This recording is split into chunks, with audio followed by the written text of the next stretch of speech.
මම දැන් විස්තර කරන්න බලාපොරොත්තු වෙනවා කොමියුනිකේෂන් නෙට්වර්ක් සම්බන්ධව.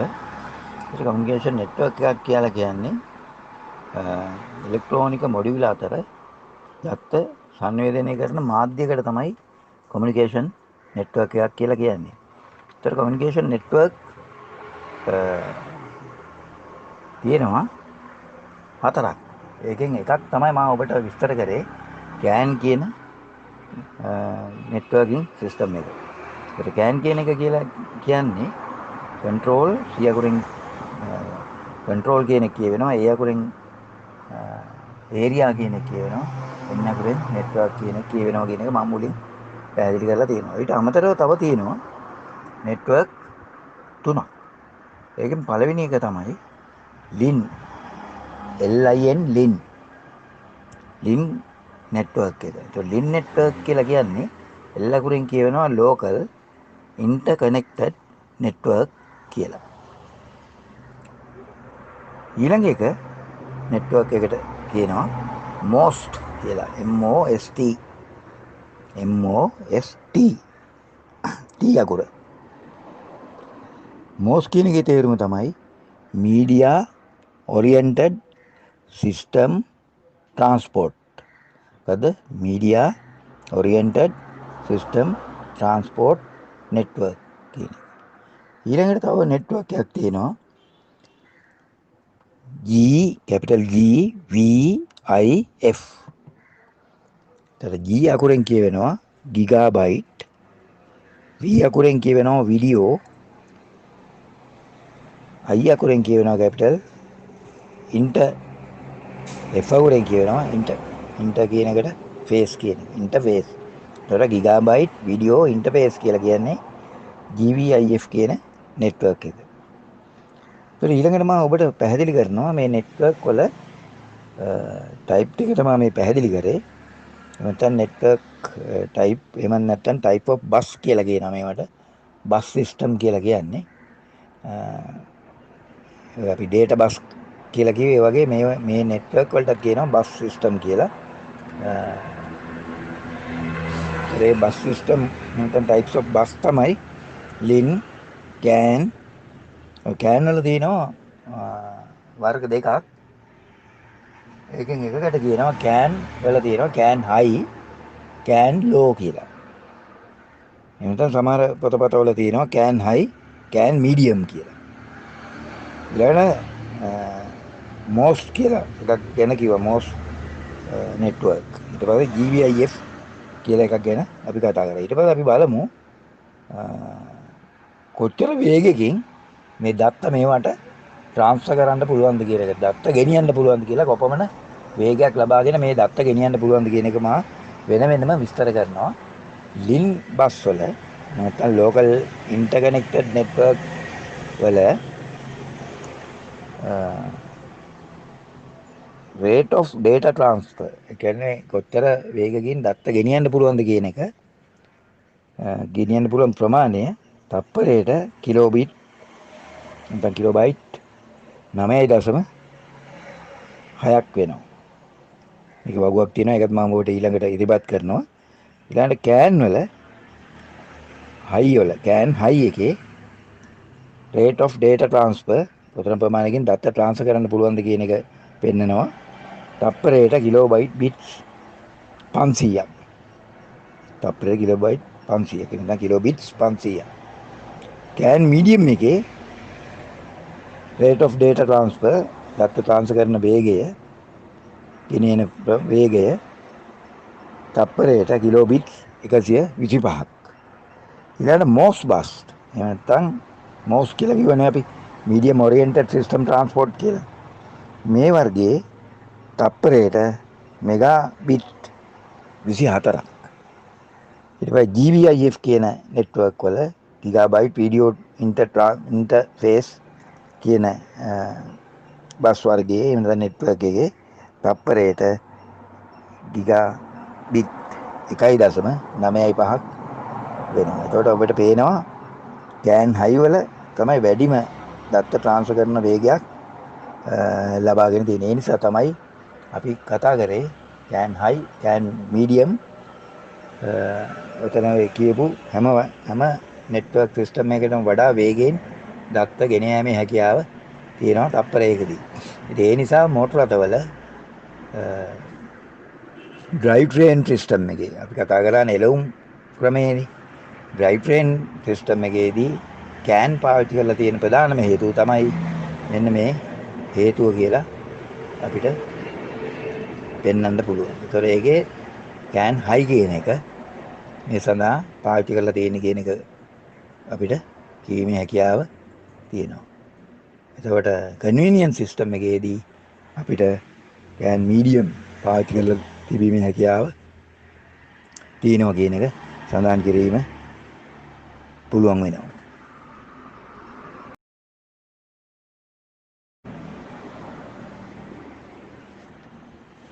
කෑන් නෙට්වර්ක් වල එහෙනම් කෑන් කමියුනිකේෂන් වල දත්ත ගෙන යන ආකාර දෙකක් ගැන මා ඊටදී සඳහන් කරා. ඒ ආකාර දෙක එහි වේගයන් මත රඳා පවතිනවා. ඒකෙන් පළවෙනි එක තමයි කෑන් ස්පීඩ්, මේක තමයි කෑන් හයි කියන එක. ඒ කියන්නේ හයි ස්පීඩ් කෑන් කියලා කියනවා මේකට. තාමත්ම වේගවත්. අපි දැක්කා ඒකේ වේගය තප්පරයට කිලෝබිට් 500ක්. ඊළඟට දෙවෙනි ටයිප් එක තමයි කෑන් වල මීඩියම් ස්පීඩ් එක. ඒ මීඩියම් ස්පීඩ් එක අපි වේගය දැක්කා තප්පරයට කිලෝබිට් 125යි. එතකොට දැන් මුලින්ම බොස් සමාගමන් තමයි මේවා ඩෙවලොප් කරා. ඩෙවලොප් කරලා 1985 වගේ වර්ෂවලදී යුරෝප් වෙහිකල්ස් වලට මේවා ඇප්ලයි කරා. වෙහිකල් නෙට්වර්ක්ස් වලට මේවා ඇතුළත් කරා. මේකේ තියෙන ප්‍රධානතම වාසිය තමයි කෑන් නෙට්වර්ක් වල ටෝටල් කොස්ට් එක අඩු වෙනවා. මූලික යන වියදම අඩු වෙනවා. ඒ වගේම වාහනයට යෙදෙන බර වයර් මිටිය නිසා වාහනේ ලොකු බරක් ගෙනියනවා. ඒකට හේතුව වයර් මිටියක් මා මුල් දේශනාවේදී ඔබට සඳහන් කරා කිලෝ 25ක් 30ක් වගේ බරක් වෙනවා. නමුත් කෑන් කමියුනිකේෂන් සිස්ටම් වලදී භාවිත කරන වයර් දෙකක් නිසා ඇඹරුම් සහිත වයර් එක සමාන දිග යාගෙන වයර් සංඛ්‍යාව අඩුයි. ඒ නිසා බරත් අඩුයි. බර අඩු නිසා ඉන්ධන පිරිමැස්මත් අඩුයි කියන එක ඔබට මා ඔබට ඉහළදී ප්‍රකාශ කරනවා. මම නැවතත් මේ කෑන් සම්බන්ධව කතා කිරීමේදී විශේෂයෙන් මතක් කරනවා. ඒතර විශාල දායකත්වයක් මෝටර රථවල මේ කෑන් කමියුනිකේෂන් සිස්ටම් වල එහෙම නැත්නම් පද්ධති ලොකු භාරයක් එහෙම නැත්නම් වැඩි කාර්යභාරයක් කරගෙන යනවා. සමහර මෝටර රථවල කෑන් වලට අමතරව ලෑන් බීන් වගේ නෙට්වර්ක් ජාල පද්ධතිද දක්නට ලැබෙනවා. ඒවේ තප්පරයට බිට් සංඛ්‍යාව ඊට වැඩිය අඩු වෙනවා. මොකද කුඩා කාර්යයන් සඳහා තමයි මේවා යොදාගන්නේ. ඔබට මතක ඇති අපි පද්ධති දෙකක් වර්ග කරා. එකක් ඩ්‍රයිව් ට්‍රේන් සිස්ටම් එක, අනිත් එක කන්වීනියන්ස් සිස්ටම් එක. තවත් සමාන නවීන මෝටර අතර මේ වර්ගීකරණය තවත් එක එක කොටස් වලට බෙදලා ඒ පාසු සකා නෙට්වර්ක් කීපයක් මේ සඳහා යොදා ගන්න. එතකොට මේ ඕල් සියලුම devices එහෙනම් මොඩියුල් ජාලයේ කන්ට්‍රෝල් කරන්නේ චිප් එකක් ආධාරයෙන්. එතකොට මේ හැම මොඩියුලයක්ම ජාලයක් ආකාරයට තමයි තියෙන්නේ. ඒවා බලන්න බැලීමේ හැකියාවන් තියෙනවා. ඒ වගේම ඒවා බෙදා හැරීම ජාලයක් ආකාරයට සිදු වෙනවා. සෑම මොඩියුලයකම ගෙනියන එහෙම නැත්නම් සෑම මොඩියුලයකම නැත්නම් සෑම ජාලයකම කටම පුළුවන් තීන්දුව කරන්න ඒ ගෙනියන මැසේජ් ඒවා ඊටාත්ම අදාළ වෙන ඒවාද එහෙම නැත්නම් ඒ අදාළ වෙන්නේ නැති ඒවා අයින් කරනවා. ඊට අමතරව ඊට වෙනස් ඒවා යනවා නම් ඒවා ෆිල්ටර් කරලා නිවැරදිම මැසේජ් එක ගෙනියීමේ හැකියාවක් මේ පද්ධතිවල දක්නට ලැබෙනවා. ඊළඟට මා මුලින් ප්‍රකාශ කරා මේකෙදි ප්‍රයොරිටි දෙන මේ මැසේජ් වල ප්‍රයොරිටි දෙන්නේ මොනවටද කියන එක. ඒකේ වර්ගීකරණයකුත් 1 2 3 විදියට අපි කතා කරා. ඔබට මතක ඇති. පළවෙනි එක බ්‍රේක් පද්ධතිය, දෙවෙනි එක එන්ජින් EFI සිස්ටම් එක, නැත්නම් මොටරොනික් පද්ධතිය, තුන්වෙනි එක ට්‍රාන්ස්මිෂන් පද්ධතිය.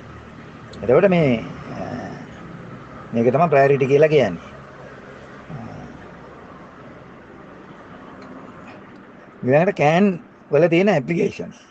මොනවද CAN යොදාගෙන තියෙන්නේ මොන යොදා ගැනීම සඳහාද කියන එක මම මෙතනදී ප්‍රකාශ කරනවා. පළවෙනි එක තමයි වාහනවල. ඊළඟට මෙඩිකල් ඉක්විප්මන්ට් වල වෛද්‍ය. නැත්නම් මේ මෙඩිකල් කියන්නේ ඔය දන්නවා වෛද්‍ය කටයුතු. එහෙම නැත්නම් ඔය බෙහෙත් ලෞකිය සඳහා.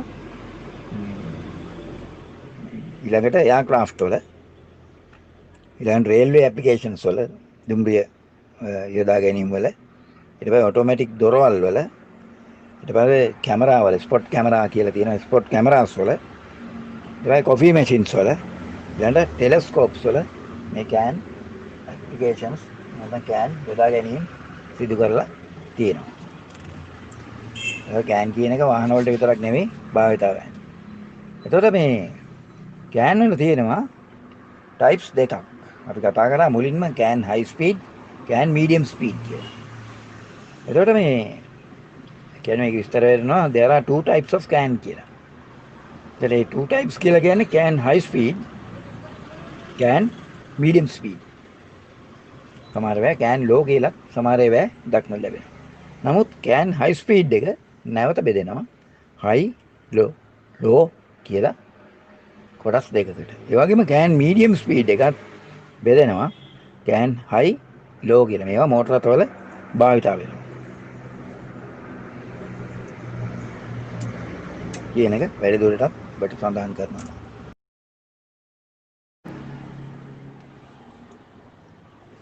වාහනවල CAN ඉන්ස්පෙක්ෂන් එහෙම නැත්නම් ඒකේ එන දෝෂ මෙන්න මේ විදිහට තමයි දෝෂ එන්නේ.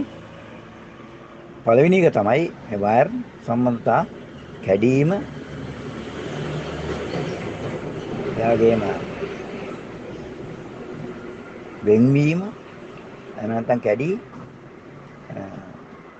වෙන් නොවී තිබීම. ඒකට අපි කියනවා ඕපන් සර්කිට් කියලා. CAN ඕපන් සර්කිට් කියලා එකකුත් තියෙනවා. දෝෂයක් විදිහට ගන්න. ඊළඟට තියෙනවා CAN short to ground. CAN කියන එකේ ෂෝට් වෙන්න පුළුවන්, කෙටි පරිපත වෙන්න පුළුවන්. එහෙම නැත්නම් කෙටි පරිපත වෙලා භූගත වෙන්න පුළුවන්. ඒක තමයි ඊළඟ දෝෂය.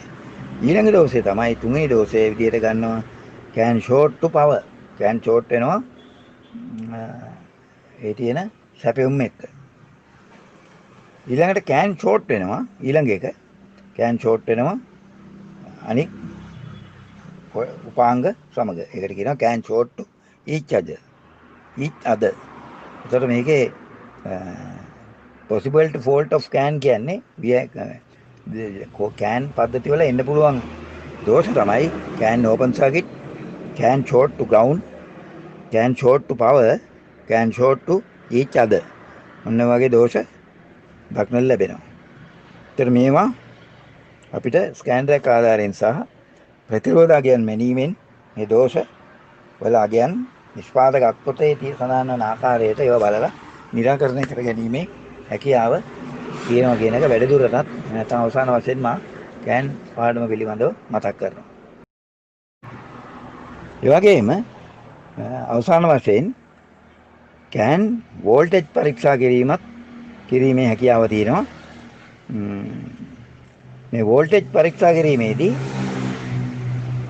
CAN වයර් උගතත් සමග සම්බන්ධතාවය දක්වන වෝල්ටීතාවය පරීක්ෂා කිරීමේ හැකියාව තියෙනවා. ඒ කියන්නේ CAN high වල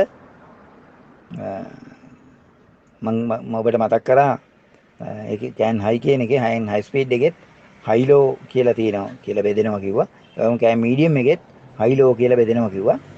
මේ වෝල්ටේජ් පරීක්ෂාවේදී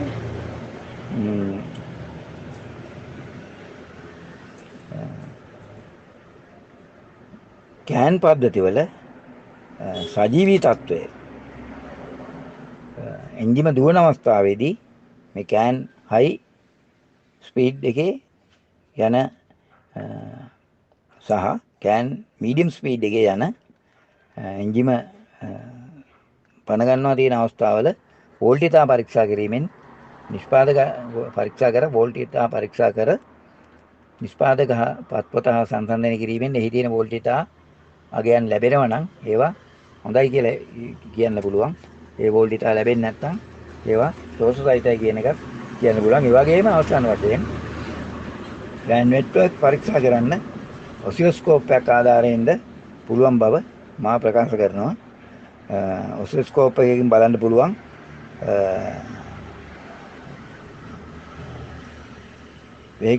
vehicle measurement module එකකින් පරීක්ෂා කරන්න පුළුවන්. ඒ වගේම කෑන් පද්ධතිවල දක්නට ලැබෙන වේව් ෆෝම් එක පරීක්ෂා කර බලලා ඒවා නිෂ්පාදක අත්පොත හා සංසන්දනය කරලා ඒ දෝෂ නිරාකරණය කර ගැනීමේ හැකියාව දක්නට ලැබෙනවා කියන එක මතක් කරනවා. විවකට ඉදිරිපත් කරන්නේ කෑන් වයර්ස් ආකාර 3ක්. පළවෙනි එක තමයි කෑන් පද්ධතිය අපි බෙදුවා ප්‍රධාන වශයෙන් ඩ්‍රයිව් ට්‍රේන් එකයි ඩ්‍රයිව් ට්‍රේන් සිස්ටම් සහ කන්වීනියන්ස් සිස්ටම් කියන එක. නමුත් තමාර කෑන් තිබෙන මෝටර රථවල මේ පද්ධති දෙකට අමතරව කෑන් ඉන්ෆෝටේන්මන්ට් කියලා පද්ධතියකට බෙදෙනවා. ඒ කියන්නේ මගින්ගේ විනෝදාස්වාදය සහ තොරතුරු බෙදා හැරීම ඒකාබද්ධ කරන මේ සඳහා තමයි ඉන්ෆෝටේන්මන්ට් පාවිච්චි කරන්නේ. එතකොට කෑන් ඩ්‍රයිව් නැත්නම් ඩ්‍රයිව් ට්‍රේන් සිස්ටම් එකේ තියෙන වයර් හයි ලෝ කියලා බෙදෙනවා කියලා කිව්වා. ඒකේ පාට තමයි ඔය පෙන්වන්නේ BL වලින් blue අනික brown. කෑන් කන්වීනියන්ස් එකේ green brown high low. high එක green low එක brown.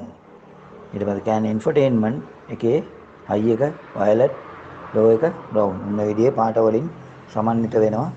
Audi වගේ යුරෝප් මෝටර රථවල පාවිච්චි කරන කලර්ස් ටිකක් තමයි ඔය ඔබට පෙන්නලා තියෙන්නේ.